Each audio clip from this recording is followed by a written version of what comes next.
Hello dear students, today we are going to see the remaining part of this lesson on page number 30. The umbrella owner slowed his steps. Soapy did likewise with a premonition that luck would again run against him. आता बघा या पॅसेजमध्ये काय सांगितलेलं आहे सोपीनी. या ठिकाणी लेखकाने काय सांगितलेलं आहे ते बघूया. छत्रीचा जो मालक असते त्या छत्रीच्या मालकाने आपली जी चाल होती चालण्याची ती अगदी हळू केली. त्याला असं वाटत होतं की आपलं जे नशीब आहे ते पुन्हा उलटे फिरणार की काय अशी शंका आल्याने सोपीनेही तसेच केले. The policeman eyed at the two curiously. पोलिसाने त्या दोघांकडेही अगदी आश्चर्याने पाहिलं मीन्स क्युरियसली मीन्स आश्चर्यचकित होणे. कारण खरं पाहता छत्री कुणाची होती, जो सिगार ओढणारा पर्सन होता त्याची छत्री होती आणि सोपीनंही आपली छत्री आहे असं समजून तो घेऊन गेला आणि तुम्हाला काय करायचं अशा भाषेमध्ये तो त्या छत्री मालकाशी बोललेला होता. बरोबर आहे. म्हणजे नेमकं सोपीला काय करायचं होतं की किमान याने तरी पोलिसाला बोलवावं आणि आपल्याला अरेस्ट व्हावं अशी त्याची इच्छा होती. कुणाची? सोपीची. नाव C next. Of course said the umbrella man. Well you know how this mistakes occur if it's your umbrella. I hope you will excuse me. I pick it up this morning in a restaurant. If you recognise it as yours why I hope you will. बघा या पॅसेजमध्ये काय सांगितलेलं आहे.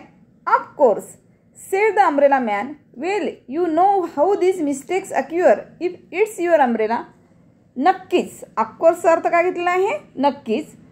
छत्रीवाला मनुष्य म्हणाला, अहो ही तुमची छत्री असेल तर अशा चुका कशा घडतात हे तुम्हाला माहीत असेलच. तुम्ही मला माफ कराल अशी आशा आहे. I pick it up this morning in a restaurant. If you recognize it as yours, why I hope you will. सकाळी एका रेस्टॉरंटमधून मी ती उचलली पण तुमची छत्री तुम्ही ओळखलीच असेल म्हणा असं मला वाटतं. Of course it's mine sed सोपी सॅवेजली. लगेच सोपी कसं उत्तर दिला. अर्थातच ती माझी आहे. सोपी अगदी रागावून म्हणाला. सॅवेजली means रागावणे. The ex-umbrella man retreated. The policeman hurried to assist a tall blonde in an opera cloak across the street in front of a street car that was approaching 2 blocks away. म्हणजेच काय, जो छत्री गमावलेला मनुष्य त्याने माघारी वळला.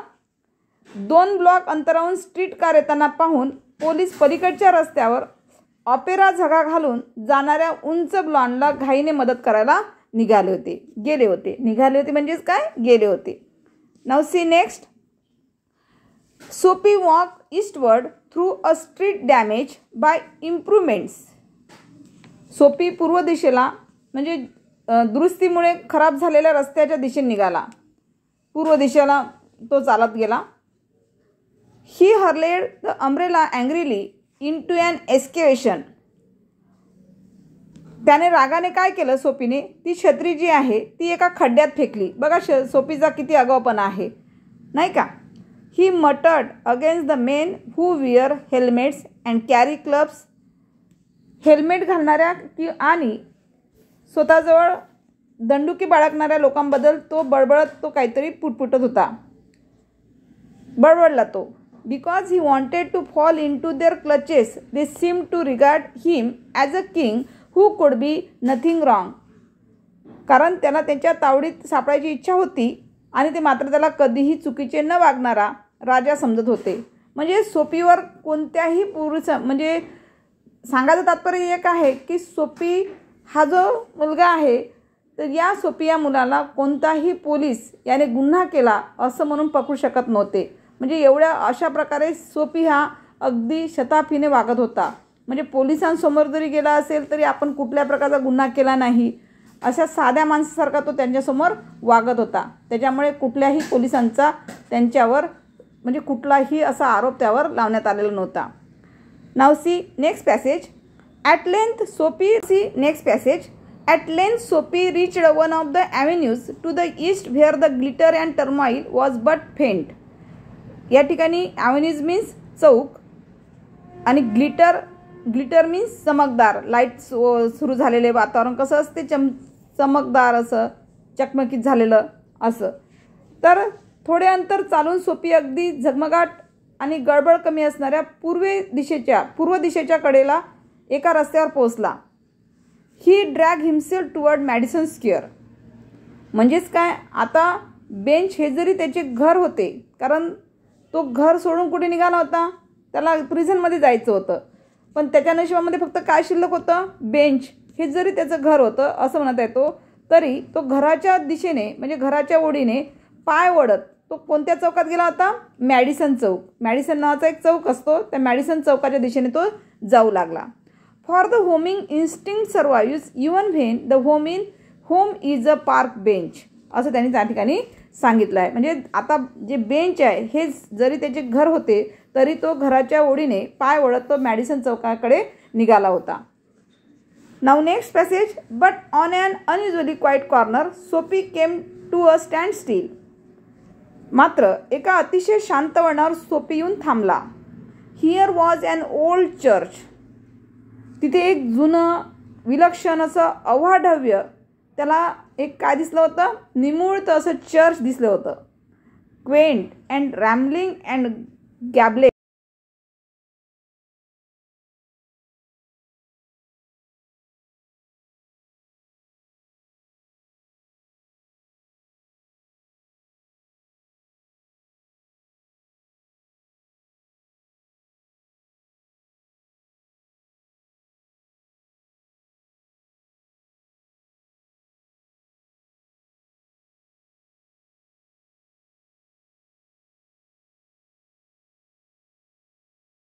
Stained through one violet stained window, a soft light glow where no doubt the against loitered over the skis, making sure of his mastery of the coming Sabbath anthem.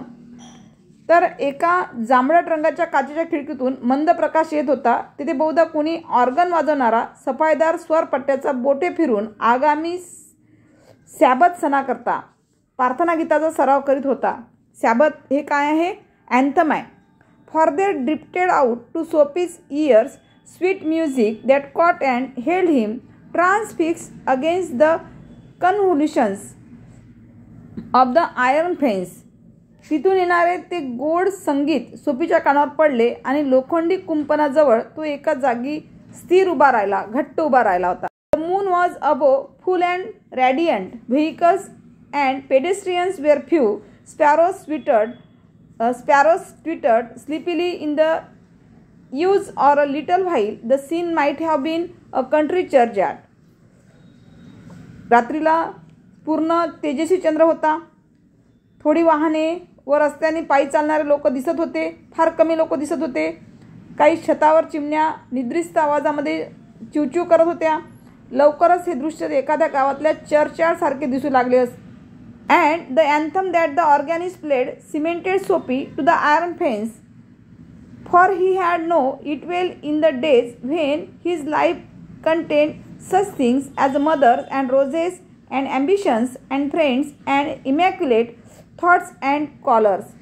Sophie मात्र ऑर्गनिस्ट वाजवीत असलेल्या ते प्रार्थनागीत ऐकून लोखंडी कुंपणापाशी स्तब्ध उभा राहिला. हे गीत त्याला जेव्हा त्याच्या आयुष्यात त्याची आई होती, गुलाबाची फुलं होती, आशा आकांक्षा मित्रपरिवार होता, सद्विचार आणि सद्वर्तनी लोक यासारख्या गोष्टी होत्या, तेव्हापासून चांगले माहिती होते.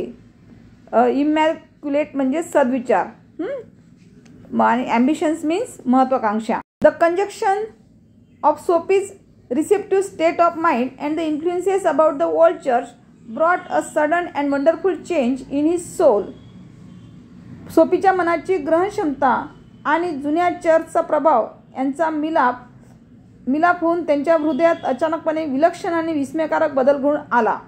ही viewed with rising horror the pit into which he had tumbled the degraded days, unworthy desires, dead hopes, wreck faculties and base motive that made up his existence. तर जो म्हणजे जी अधोगतीची पातळी त्याने गाठली होती त्याची जाणीव होऊन तो अगदी घाबरून गेला. हे वाईट दिवस, अयोग्य, अवाजवी इच्छा, मृतवन, नष्ट झालेल्या आशा, नष्ट झालेले कार्यशक्ती आणि हरवलेला निरर्थक उद्देश यांनी त्यांचे संपूर्ण अस्तित्व व्यापून टाकले होते.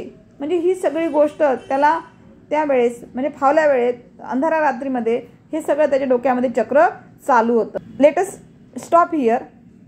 In this way, in the next video we will see the next part of this lesson. Thank you.